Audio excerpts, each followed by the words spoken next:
Madame, Monsieur, bonsoir. L'actualité au pays reste dominée par l'élection du nouveau bureau définitif au Sénat. L'équipe affiche désormais très complète et sera dirigée par Modeste Bahati-Lukwebo. Le recueil de normes sur l'enseignement préscolaire est disponible. Sa présentation officielle a eu lieu aujourd'hui. On en parle dans ce journal. Nous nous habituerons à suivre le reportage lié au mois de la femme. Mois de mars oblige. Ce soir, Christine Lenzo nous parle de l'autonomisation des femmes d'Mbakan à travers l'apprentissage de la fabrication de chikwang. Madame, Messieurs, c'était les sommaires. Bienvenue à ce journal de 20h sur l'RTNC.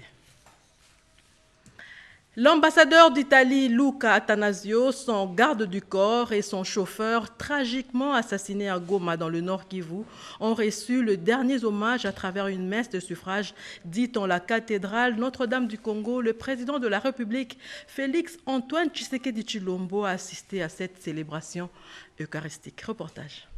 Jours après l'assassinat odieux de l'ambassadeur d'Italie en RDC, Luca Attanasio, de son garde du corps et de son chauffeur, dans une attaque armée de forces négatives à Nyiragongo, à environ 15 km de la ville de Goma, dans la province du Nord Kivu, il a été célébré ce mardi 2 mars 2021, une messe d'action de grâce en mémoire des 3 victimes en la cathédrale Notre-Dame du Congo. Le président de la République, Félix Antoine Tshisekedi Tshilombo, a assisté à cette messe dite par le cardinal Fridolin Ambongo, archevêque de Kinshasa. Plusieurs autres personnalités ont aussi pris part à cette célébration eucharistique, notamment les membres du corps diplomatique accrédité à Kinshasa, le président du CENSA, quelques membres du cabinet du chef de l'État et ceux du gouvernement. Ne faites pas le mal à l'orphelin et prenez la défense de la veuve. C'est la phrase qui résume le passage tiré du premier chapitre du livre d'Ésaïe, au verset 7 à 10, lu à l'intention de l'assistance, complété par l'évangile de Luc, au 2e chapitre du verset 35 à 45. Dans son homélie, l'évêque a rappelé à l'assistance que nous sommes tous poussière et que nous retournerons à la poussière. Il a par ailleurs demandé de prier pour tous ceux qui étaient directement impliqués dans ce meurtre. Cessez de faire du mal, apprenez à faire du bien, a encore dit l'évêque. Nous nous souvenons beaucoup d'entre nous de qualités humaines et professionnelles de l'ambassadeur Attanasio, sa disponibilité constante et sa générosité sans faille. C'était une personne franchement ouverte, capable de tisser des liens avec une gamme variée de personnes. Il aura su transformer l'ambassade qui lui avait été confiée en une sorte de grande famille, prenant volontiers part à des initiatives nouvelles et variées, fruit de son admirable créativité. Nous voulons également prier pour toutes les autorités internationales et nationales, si dignement représentées ce soir, à commencer par le président de la République. Prions pour qu'elle réussisse à faire prévaloir les raisons de la paix, qui ne sont autres que celles de la vérité et de la justice, du progrès et du développement, mais aussi de la réconciliation et du pardon. Le cardinal Fridolin Ambongo a, au nom de l'Église catholique de la RDC, présenté les condoléances au président italien, à la communauté italienne vivant en République démocratique du Congo, ainsi qu'aux familles biologiques des illustres disparus. Il a recommandé de prier pour le président de la République, Félix Antoine Tshisekedi, afin que le Seigneur puisse les combler de courage et de sagesse pour apporter la sécurité et la paix dans la partie est de notre pays. Cette situation heureuse nous a tous réunis comme une seule famille. Au moment où nous portons nos frères sur nos pères, pour que le Seigneur puisse les accueillir dans sa maison, mes pensées montent vers le Seigneur pour une personne. Et nous prions pour cette personne. Il s'agit de notre président de la République. En début de la célébration eucharistique, un message de sa sainteté le pape François, adressé au cardinal Fridolin Ambongo, au président de la République, au peuple congolais et aux membres du corps diplomatique accrédité à Kinshasa est élu pour leur confier la miséricorde du Seigneur à la suite de l'assassinat de l'ambassadeur de l'Italie et de ses 2 compagnons qui ont trouvé la mort dans l'exercice de leurs fonctions. Le peuple congolais sera bientôt vacciné. Certains le savent déjà. Le vaccin est à Kinshasa. Sur le 6 millions commandés, 1 700 000 doses en provenance de l'Inde ont été réceptionnées hier par le ministre national de la Santé publique, le docteur Etienne Longondo, que nous recevons sur ce plateau. Bonsoir, monsieur le ministre. Bonsoir, madame. Vous confirmez que le vaccin Astra est bel et bien à Kinshasa? Oui, je le confirme. C'est depuis hier à 20h exactement. Je serai à vous dans quelques instants, le temps de poursuivre un tout petit peu le journal. Modeste Bahati Lukwebo prend les commandes du Sénat congolais. Son élection à une victoire écrasante a eu lieu hier. Le nouveau bureau définitif également affiche complet. Une occasion qui a bien clôturé la session extraordinaire ouverte en février dernier. On fait le point avec Edith Chala. 87, 88. L'ouragan politique Union sacrée de la nation n'aura rien laissé au passage. L'ordre politique a été redéfini dans le calme le plus absolu. La Chambre haute du Parlement était la dernière institution nationale qui attendait l'avènement d'un nouveau bureau définitif. C'est donc chose faite depuis mardi 2 mars, alors que se couchait le soleil. 6 nouveaux membres du bureau avec le rescapé de l'ancien bureau, le Sénat affiche complet. Une longue journée qui a vu le plébiscite de 2 candidats.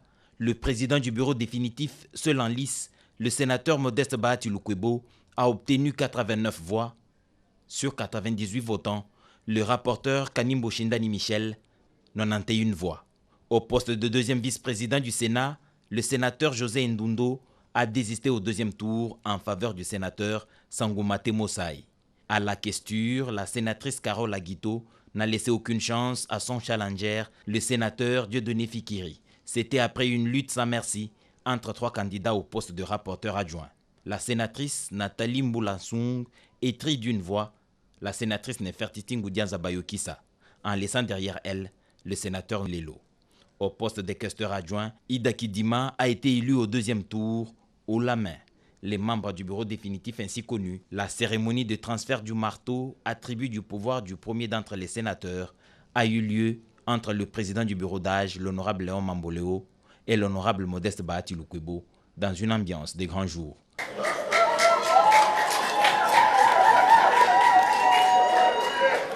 Saluant son élection et remerciant ses pairs sénateurs, le néo-président du Sénat a fait remarquer le caractère spécial de son bureau. 3 femmes sur 7 membres, un mois de mars, un mois de la femme qui commence bien. Chers collègues sénateurs, après l'élection et l'installation de votre nouveau bureau définitif, un bureau exceptionnel qui comprend en son sein 3 dames.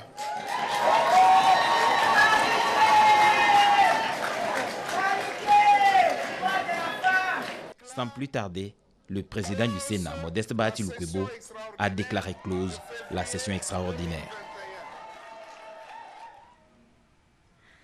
La victoire de Modeste Bahati à la tête du Sénat a réjoui députés nationaux et sénateurs membres de son regroupement politique, le AFDCA. Ils se sont exprimés au micro de Willy Atunakov. Avant tout, nous disons d'abord merci à notre Dieu et nous remercions aussi le président de la République, son Excellence Félix Antoine Tshisekedi Tshilombo, pour avoir témoigné de sa confiance à notre autorité morale, professeur sénateur Bahati, comme candidat de l'Union sacrée de la nation. Sa victoire au perchoir du Sénat, c'est une victoire écrasante pour nous, les regroupements AFDCA, et la justice vient d'être rendue. Vous savez, la nature elle-même nous enseigne, parce qu'elle est pleine d'expérience. Les élections d'aujourd'hui, vraiment, c'est un enseignement pour beaucoup de politiciens et notre classe politique. Les sénateurs se sont exprimés. Vous avez vu comment ils ont voté le nouveau bureau. Et en ce moment, nous pouvons souhaiter que bonne chance au nouveau bureau. Ils savent, tout le monde, Les membres du bureau savent comment s'était comporté l'ancien bureau. Nous espérons cette fois qu'ils vont améliorer les conditions, non seulement des sénateurs, mais vont travailler pour le bien-être de la population congolaise. Ça prouve à suffisance que l'Éternel Dieu, c'est le maître des temps et des circonstances. Les parcours que nous avons connus et les calvaires qu'on a connus, aujourd'hui l'Éternel Dieu a répondu. Et voici le professeur Modeste Bahati-Lukwebo désormais au perchoir du Sénat comme président. Et nous pouvons passer cette circonstance sans remercier le président de la République, son Excellence Félix Antoine Tshisekedi, qui a remis notre nation sur les rails en démontrant davantage qu'il est pour un état de droit. Aujourd'hui, cet état de droit a répondu et a donné satisfaction à notre regroupement, l'AFDC A. Le président du Parlement chinois félicite son homologue congolais Mbosoko Diampuanga pour son élection à la tête de l'Assemblée nationale. Message transmis par l'ambassadeur chinois en poste à Kinshasa, Sylvie Moembo, Jérémy Kiawete et Bernard Baudou.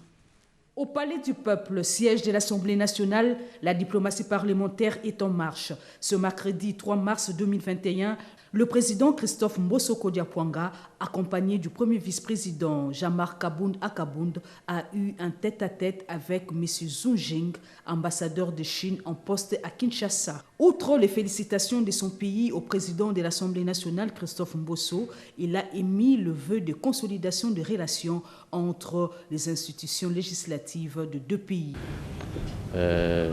Donc il existe une très bonne relation entre le Parlement chinois et le Parlement congolais. Donc nous encourageons les parlementaires de nos deux pays à travailler davantage ensemble pour promouvoir, soutenir la coopération entre les États. Il est aussi très favorable du renforcement des échanges, des liens entre les parlements congolais et le Parlement chinois. Donc, nous sommes tombés d'accord pour travailler ensemble à créer plus de conditions favorables, à créer plus d'opportunités pour favoriser les contacts entre les deux parlements. Plus qu'un échange d'expériences et de satisfactions mutuelles, c'est le moins que l'on puisse dire de cette rencontre. Je venais de le dire, les Congolais vont être vaccinés contre la Covid-19. 1 700 000 doses de vaccins en provenance de l'Inde sont arrivées depuis hier. 2 membres du gouvernement ont réceptionné le vaccin AstraZeneca. Sandra Wallo, Patrick Achal. La RDC dispose désormais de renforcer sa lutte contre la Covid-19. Le ministre de la Santé, le Dr Eteni Longondo, a personnellement réceptionné hier dans la soirée à l'aéroport international de Njili 1,7 million de doses sur les 6 millions prévus dans la commande. AstraZeneca, ce vaccin contre la Covid, provient de l'Inde. Nous continuons avec la sensibilisation et c'est la semaine prochaine que nous allons démarrer avec la vaccination proprement dite. Dans un premier temps, nous avions commandé 6 millions de doses parce que Kinshasa constitue l'épicentre de cette maladie. Nous avons beaucoup plus de cas ici à Kinshasa. Nous allons commencer d'abord ici, sur place à Kinshasa, et le reste de la République démocratique du Congo. C'était accompagné de son collègue de communication et médias, David Jolino Makelele, de l'ambassadeur de l'Inde en RDC, du représentant de l'OMS et de la directrice du PEV. Il s'y est dénoté que déjà de la semaine prochaine interviendra le début de la campagne de vaccination avec comme cible prioritaire le personnel de santé, les personnes âgées à partir de 55 ans et celles vivant avec comorbidité. Je l'ai dit, nous recevons sur ce plateau Monsieur le ministre de la Santé, le docteur Eteni Longondo. Bonsoir encore, Monsieur le ministre. Rebonsoir, madame. On a vu le vaccin est là, AstraZeneca. Pouvez-vous nous parler en quelques mots de ce vaccin? Au fait, avant de parler de ce vaccin, je voudrais d'abord vous dire que nous avons connu cette pandémie depuis mars 2020. Et il y a eu une première vague que nous avions maîtrisée avec la participation personnelle du chef de l'État. Et après, nous nous avions demandé au chef de l'État, parce qu'on avait maîtrisé la première vague, de lever les mesures qui étaient prises, notamment l'ouverture de barrières, de frontières, et aussi permettre à ce que la vie économique puisse reprendre. Mais malheureusement, la population n'avait pas continué à respecter les gestes barrières. Et c'est ainsi que le virus s'est mis encore à circuler. Et aussi avec l'ouverture de frontières, le passager qui venait de pays qui connaissaient déjà la deuxième vague nous ont amené une fois de plus la maladie ici. C'est ce qui a fait que nous connaissons actuellement la deuxième vague. Et avec la deuxième vague, nous avons pris le soin d'orienter le gouvernement en lui proposant quelques mesures, notamment le couvre-feu et la fermeture des écoles, parce qu'on ne voulait pas que nos enfants puissent être contaminés, envoyer nos enfants à l'abattoir.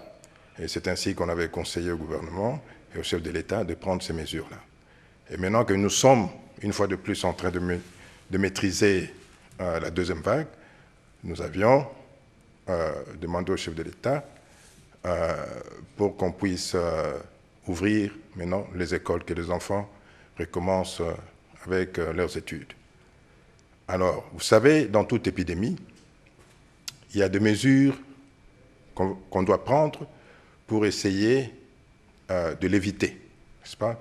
Notamment le geste barrière, par exemple, ça concerne la Covid-19, et aussi il y a le vaccin, n'est-ce pas? On n'a pas commencé avec le vaccin aujourd'hui, parce qu'il y a eu beaucoup de rumeurs autour de ce vaccin. Voilà, on a dit que ce vaccin sera administré aux Africains pour que les femmes ne puissent plus mettre au monde ou pour que les personnes soient contrôlées. Et je voudrais rassurer le peuple congolais que toutes ces rumeurs-là sont fausses, n'est-ce pas? Quand d'autres pays ont commencé à vacciner, quand ils ont mis en place différents types de vaccins, ici au Congo, nous nous sommes dit, voilà, nous avons une équipe de scientifiques sur place.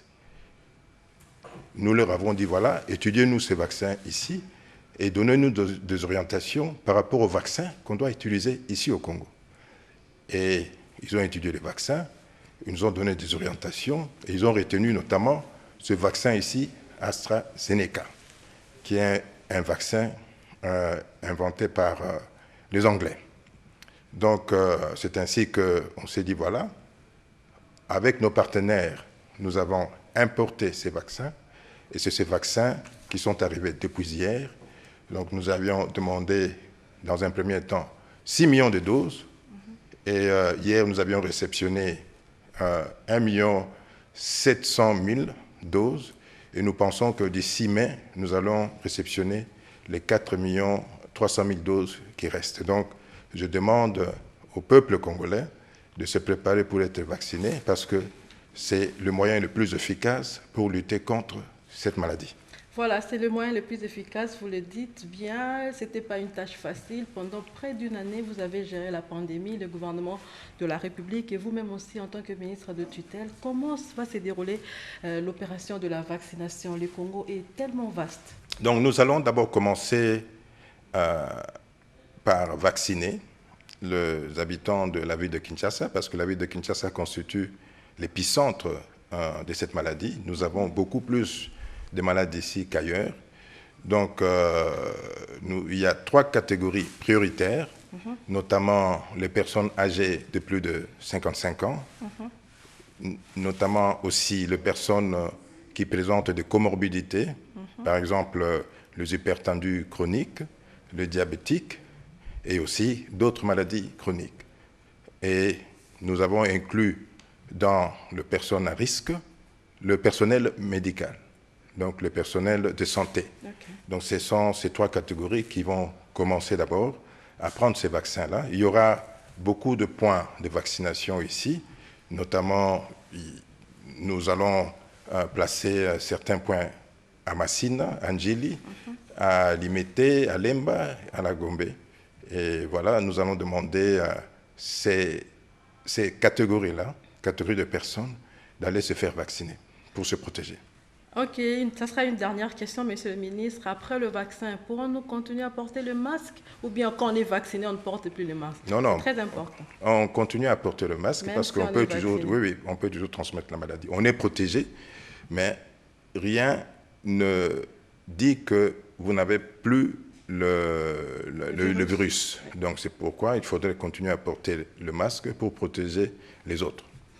Merci, Monsieur le ministre. Merci d'avoir répondu à notre invitation. Nous rappelons que nous avons reçu sur ce plateau le Monsieur le ministre de la Santé publique, Keteni Longondo, qui venait de parler du vaccin AstraZeneca qui est arrivé depuis hier à Kinshasa. Et donc, le Congolais âgé de 55 ans déjà pourront être vaccinés. Vous avez dit que le vaccin, tout sera bien organisé. Les vaccins donc ce sont les Congolais va atteindre tous les Congolais de la République démocratique du Congo. Exactement. Monsieur le ministre, je vous remercie. C'est moi qui vous remercie. Promotion des investissements dans le secteur de l'énergie, l'Agence nationale pour la promotion des investissements ANAPI vient de signer un accord de partenariat avec l'Agence nationale d'électrification et de services énergétiques en milieu rural et pururbain, ANSER. Patrick Moukou nous en parle dans ce reportage. Quelques signatures au bas de documents, échange de signataires, la cérémonie est sobre mais pleine de sens. L'Agence nationale pour la promotion des investissements ANAPI et l'Agence nationale d'électrification et promotion de services énergétiques en milieu rural et périurbain ANSER vient de sceller un partenariat pour promouvoir les investissements dans le secteur promoteur de l'énergie et faciliter ainsi qu'accélérer l'accès à l'électricité en RDC. La question de l'électricité est portée aujourd'hui comme étant une priorité nationale et comme je l'ai soulevé tout à l'heure, c'est même devenu une question de souveraineté nationale. Pourquoi? Parce que c'est porté à très haut niveau par son Excellence Monsieur le Président de la République qui a une vision claire par rapport au développement de notre pays et qui place l'électricité comme étant le secteur phare, le secteur prioritaire. Et donc ce partenariat est en train de nous donner ce qu'on appelle un cadre d'échange d'informations, un cadre qui va permettre à ce que nous puissions avoir du portefeuille de projets bien élaboré. Un portefeuille de projets crédible, un portefeuille de projets qui est assis sur une cartographie élaborée, une cartographie réelle. Ce ne sera plus des estimations, mais ce sera des choses qui sont vécues. L'accès à l'électricité, qui conditionne en grande partie le développement du pays, exige également de différents acteurs une collaboration et mutualisation des efforts. Je pense qu'on est dans les bons. Nous sommes vraiment en train de nous inscrire dans ces schémas. Et nous pensons que d'ici un mois, lorsque nous allons avoir le plan de travail, ça va être plus concret avec des assignations à atteindre chaque trimestre. Et nous pourrons bien entendu avoir les occasions d'évaluer ça pour aller de l'avant. Plan d'action, un chronogramme de mise en œuvre des activités sont en cours d'élaboration au niveau des experts des deux institutions. Après 3 mois de travaux intenses de collecte, enfin, le dossier géologique de 16 blocs pétroliers et 3 gaziers sont disponibles. Ces documents rendus possibles par les experts du ministère des Hydrocarbures ont été remis officiellement au ministre de tutelle, Rubens Mikindo. Jani Kalenga et Zaloumé Tidando. Les rideaux se sont désormais fermés pour les travaux de constitution des dossiers géologiques des 16 blocs pétroliers et 3 blocs gaziers au ministère des Hydrocarbures. Une équipe de 30 experts du cabinet du ministre, du secrétariat général des Hydrocarbures et de la Société nationale des Hydrocarbures y a travaillé d'arrache-pied pendant 4 mois sous la coordination du directeur du cabinet du ministre d'État, ministre des Hydrocarbures, Sabran Pouy pour arriver au résultat obtenu. Et c'est en dépit de maigres moyens logistiques et financiers alloués à l'équipe de techniciens commis à ces travaux. Le ministre Rubens Mikindo Mouima n'a pas cassé sa joie de recevoir ce jour le rapport final de ses travaux, soit un document de 100 pages reprenant le dossier géologique de chaque bloc sélectionné dans l'ensemble. Sur les cadres géographiques, c'est-à-dire les coordonnées géographiques, superficie, position administrative. 2. Les éléments de l'environnement local, agglomération, hydrographie, géomorphologie, voies d'accès, flore et faune. 3. Les cadres géologiques, pétrographie, stratigraphie, paléontologie, structure. Et 4. Finalement, les travaux locaux géologiques, géophysiques, géochimie, photogrammétrique, minière, bathymétrique, pétrolier. Et enfin, la géologie pétrolière, système pétrolier, thème pétrolier, pétrographiques et ou stratigraphiques paléontologiques structuraux. Les dossiers géologiques de 16 blocs pétroliers et 3 blocs gaziers ainsi constitués vont permettre à la soumission aux appels d'offres pour l'attribution des droits d'hydrocarbures pour la mise en valeur du ministre d'État, ministre des hydrocarbures, Mikindo Mouyima, avait obtenu le quitus du gouvernement pour l'organisation des appels d'offres au 30e Conseil des ministres, présidé par le chef de l'État en personne. Un budget d'1,250 million américains, soit 525 000 $ pour la matérialisation des blocs et 725 000 $ pour l'organisation des appels d'offres était adopté par le gouvernement, écartant ainsi la dimension d'investisseurs privés. Le ministère des hydrocarbures aura ainsi joué sa partition, reste au gouvernement de jouer la sienne. Aussitôt après la réception des dossiers géologiques, le ministre d'État, ministre des hydrocarbures, a procédé à la remise d'un véhicule 4x4 au secrétariat général aux hydrocarbures et des autres à la Brigade nationale antifraude des produits pétroliers pour la mobilité.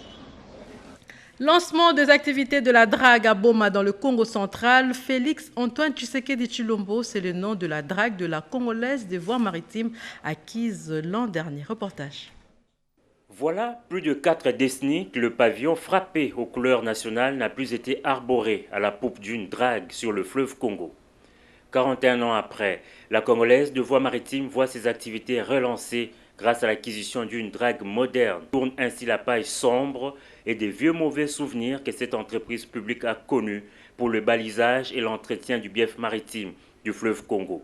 Acquis l'an dernier sous l'impulsion du président de la République Félix Antoine Tshisekedi Tshilombo, c'est ce mardi à Boma, dans le Congo central, que le gouverneur de la province et l'envoyé spécial du chef de l'État ont présidé la cérémonie du lancement des activités de ces navires. Prenant la parole en premier, la directrice générale de la CVM, congolaise de voies maritimes, Christine Toussé, a exprimé sa gratitude au chef de l'État pour son engagement dans la redynamisation des activités des entreprises du portefeuille de l'État. C'est un début de solution, a-t-elle affirmé. Honoré également par cette acquisition, le gouverneur du Congo central, tout en remerciant le chef de l'État, a précisé qu'il s'agit ici d'une fierté nationale. Il faut que ce bief maritime soit entretenu. Il faut que les navires qui quittent l'océan puissent atteindre Boma Matadi. Voilà le rôle ô combien important que joue la CVM dans l'économie de notre pays. Pour l'envoyé spécial du président de la République, c'est un grand jour pour la nation. Massamba Kinwani a par la même occasion eu la primeur de dévoiler le nom de cette drague. Jour après jour, les rêves des Congolais et des Congolaises deviennent réalité grâce à la vision du chef de l'État qui se démontre dans des différents domaines politiques et socio-économiques de la vie de notre population.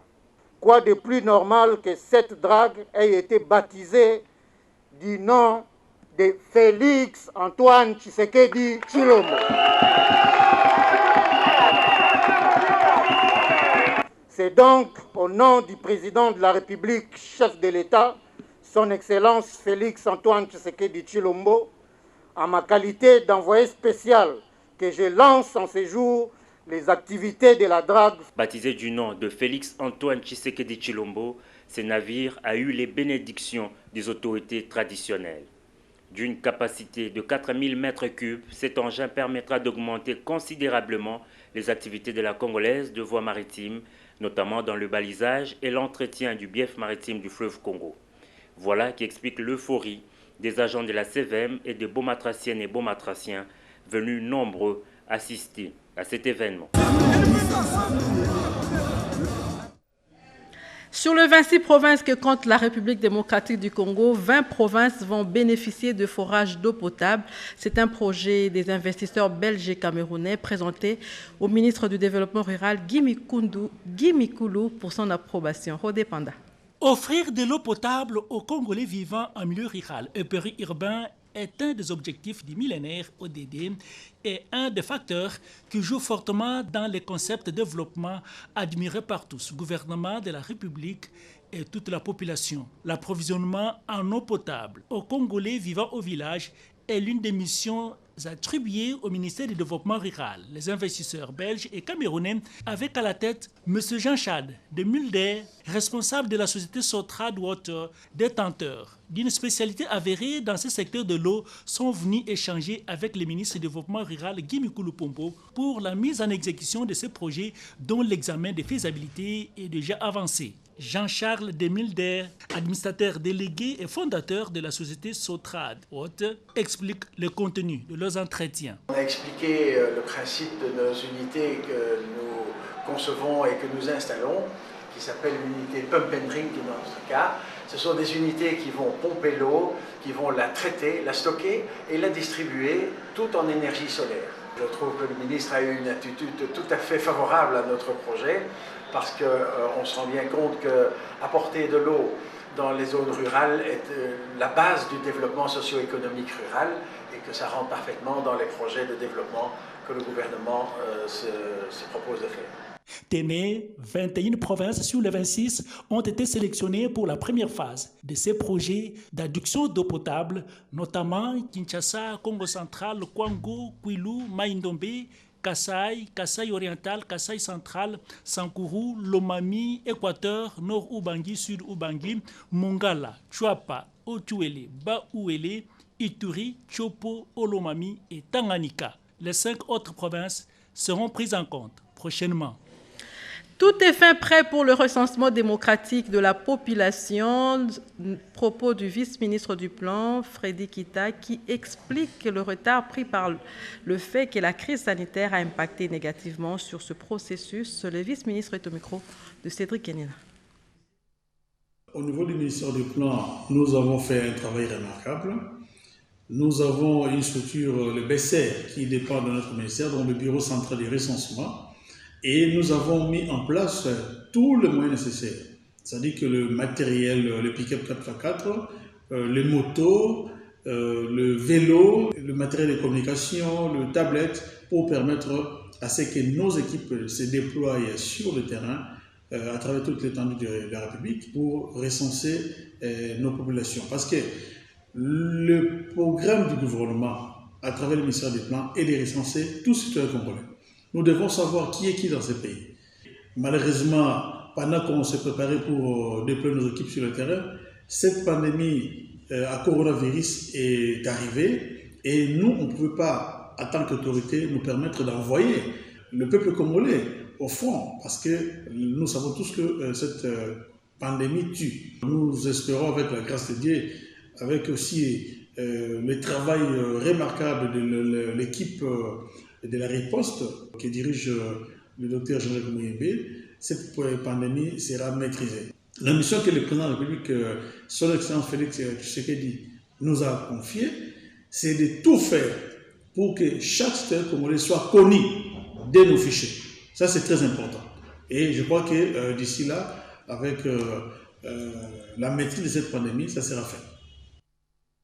Et en ces débuts de mois de mars, l'honorable Marie-Ange Lukiana Moufankolo a réuni le Forum des femmes stars du Congo pour parler de la promotion de la femme, une rencontre très riche en enseignements, comme nous dit Edith Chala dans ce reportage. En ce mois de mars, leadership féminin d'excellence, société égalitaire et numérique à l'ère du Covid-19 est le thème qui rythmera conférences, forats et autres rencontres sur les questions des femmes et du genre. En République démocratique du Congo, le combat pour l'inscription de la promotion des femmes aux agendas des priorités nationales connaît ses pionnières et l'honorable Marie-Ange Lukiana en est une des figures de proue. Son leadership transformationnel a impacté des vies, que ce soit dans la société civile ou en politique. Le Forum des femmes, venu de plusieurs mouvements et associations, a permis justement à Marie-Ange Lukiana de partager son expérience sur l'engagement, la volonté et l'abnégation pour un réel positionnement des femmes. Rien ne se donne, tout s'arrache, tente-t-elle d'inculquer à ses interlocutrices. Elle en a voulu pour preuve ses propres réussites, bien que pour des causes nobles, elle a dû tailler chemin dans le roc. Un discours qui a mobilisé les femmes présentes. Nous venons d'être avec notre leader politique, Maman Marie-Ange Lukiana, pour mettre le point sur les J à propos de notre programme du mois de mars. Et nous sommes vraiment ravis d'être à côté de notre leader politique. Et nous sommes vraiment bénis de tout ce qu'il a donné comme propos. Sa façon de parler nous a vraiment donné des réponses positives par rapport à tout ce que nous avions pensé. Elle continuera à se donner et se livrer à cet exercice autant qu'il faudra afin qu'un plus grand nombre saisisse la réalité du combat pour la promotion des femmes. Les recueils de normes de l'enseignement préscolaire est disponible. Ce manuel d'utilité pédagogique a été présenté au public en présence du ministre de l'EPST, Willy Bakonga. Cédric Kenina. Le voici. Les recueils de normes de l'enseignement préscolaire, un cadre de référence et normatif que le ministère de l'enseignement primaire, secondaire et technique met à la disposition des différents intervenants dans l'enseignement préscolaire dans l'optique de réglementer et garantir la qualité des services de ces sous-secteurs. L'inspection générale de l'enseignement primaire, secondaire et technique, en collaboration avec le projet d'amélioration de la qualité de l'éducation PEC, a procédé à la présentation officielle de ces recueils, cérémonie présidée par les ministres de l'enseignement primaire, secondaire et technique, Willy Bakonga. Dans le cadre de l'opérationnalisation de la stratégie sous-sectorielle de l'éducation et de la formation, en ce qui concerne particulièrement la qualité des apprentissages précoces et en vue d'améliorer ce secteur, le ministère de l'enseignement primaire, secondaire et technique a, à travers le projet Paquet, avec le financement du partenariat mondial pour l'éducation, vient de produire par l'entremise de Cernafor maternelle un recueil de normes pour l'enseignement préscolaire en République démocratique du Congo. Ce présent recueil de normes est le fruit d'un travail laborieux d'experts du préscolaire. Ce recueil contient 28 normes réparties en 6 domaines d'activité. L'éducation, la participation communautaire, la santé, la nutrition, l'environnement scolaire et autres. Des normes finalement calquées sur les objectifs de développement durable. Le Rassemblement des démocrates tshisekédistes RDT en sigle salue les consultations initiées par le Premier ministre Samalo Konde Kyenge. Il promet également tout son soutien aux actions du chef du gouvernement durant tout son mandat. Ces propos sont du ministre délégué à la Défense nationale qui était au micro de Cédric Kenina. Nous avions commencé d'abord par lui dire merci et lui apporter notre soutien total. Les échanges ont bien tourné.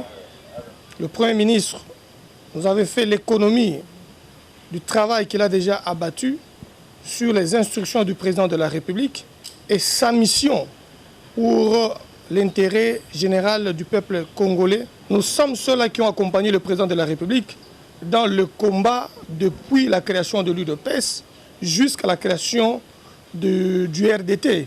Et avons mouillé les maillots à côté du président Félix Tshisekedi Tshilombo. Et quand on servira l'UNC, on commencera par les alliés qui ont été aux élections. C'est le RDT qui a un poids politique, qui a des députés provinciaux, qui a des sénateurs, qui a des gouverneurs, qui a d'autres élus à travers la République. Ils sont tous professeurs, docteurs. Ils se sont mis ensemble pour accompagner la vision du président de la République, Félix-Antoine Tshisekedi Tshilombo. Ces professeurs médecins ont mis en place une structure dénommée CPD UDPS. Entendez, le cercle des professeurs, docteurs, membres de l'UDPS, Zaki Kikuta, Derrick Kalala et Trésor Tchambi.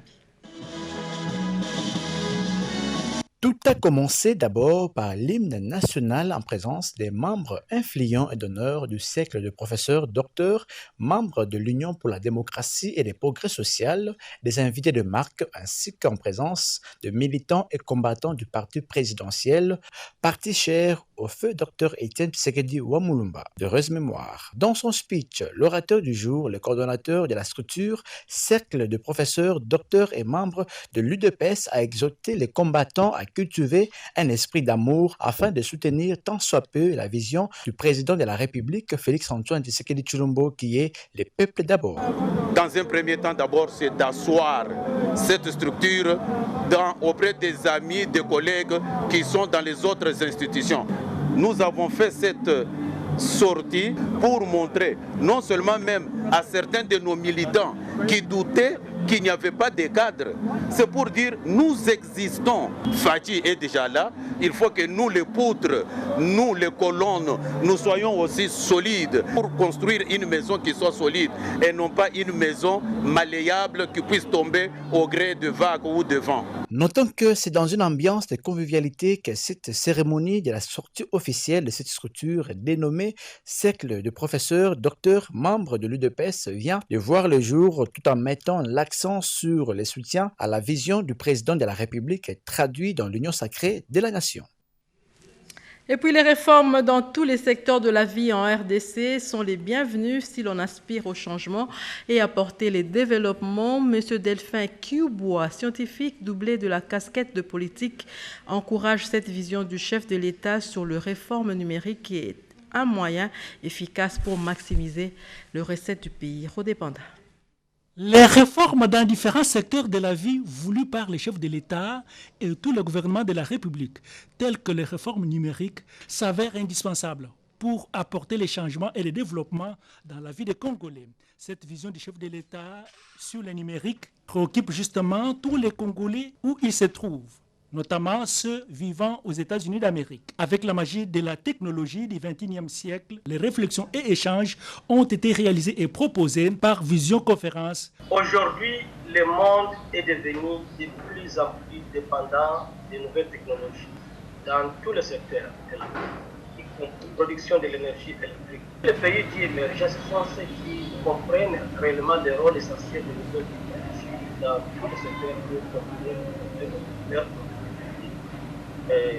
que ce soit par exemple dans le secteur de l'électricité, nous avons des grands problèmes. Nous avons les problèmes aujourd'hui des inégalités. Nous avons les problèmes de corruption. Le fait que nous avons un budget de moins de 100 milliards et que ce soit la vision de l'Union sacrée ou d'autres questions, sans vraiment un budget qui peut répondre aux attentes de la population de ces pays, c'est difficile de réaliser quoi que ce soit. Et avec des perspectives numériques, nous sommes capables de maximiser les recettes et la mobilisation des recettes. Le chef de l'État est sur la bonne voie. Nous pensons qu'au milieu d'une législature, le chef de l'État il a arraché, disons, continuer d'avoir une nouvelle majorité parlementaire. C'est une nouvelle configuration politique en pleine législature acquise à travers la vision de l'union sacrée des chefs de l'État. Au plan politique, cette élite congolaise de l'extérieur, avec double casquette de scientifiques et politiques, encourage le chef de l'État Félix-Antoine Tshisekedi Tshilombo pour son engagement d'apporter des solutions aux attentes des Congolais, martèle Delphin Kiouboua.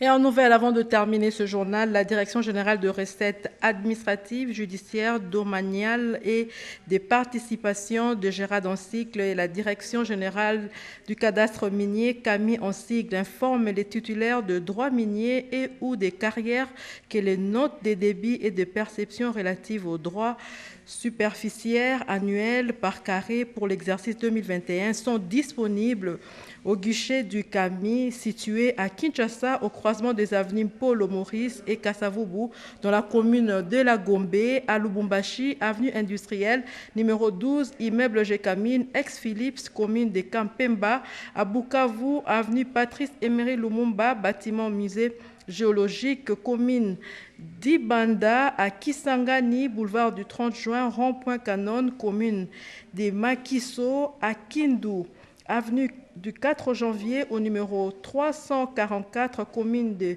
Kasuku. Par conséquent, tous les titulaires sont invités à les retirer en vue de procéder au paiement de 10 droits au plus tard le 31 mars 2021, conformément aux dispositions légales et réglementaires. Passé ces délais, le CAMI se réserve le droit d'enclencher la procédure des déchéances du droit minier et ou des carrières non payées, et ce sans préjudice de l'application par la DGDA des pénalités prévues par la loi. Pour la DGRAD, Magui Sambi Kikoutoué, directeur général, et pour le CAMI, Jean-Félix Moupande Kapwa, directeur général. Madame, Monsieur, ce journal est complètement terminé. Nous vous disons merci de l'avoir suivi. C'était un journal de Cédric Kenina. Un clin d'œil particulier à tous nos téléspectateurs qui nous ont suivis à partir de Cape Town, en Afrique du Sud. À très bientôt.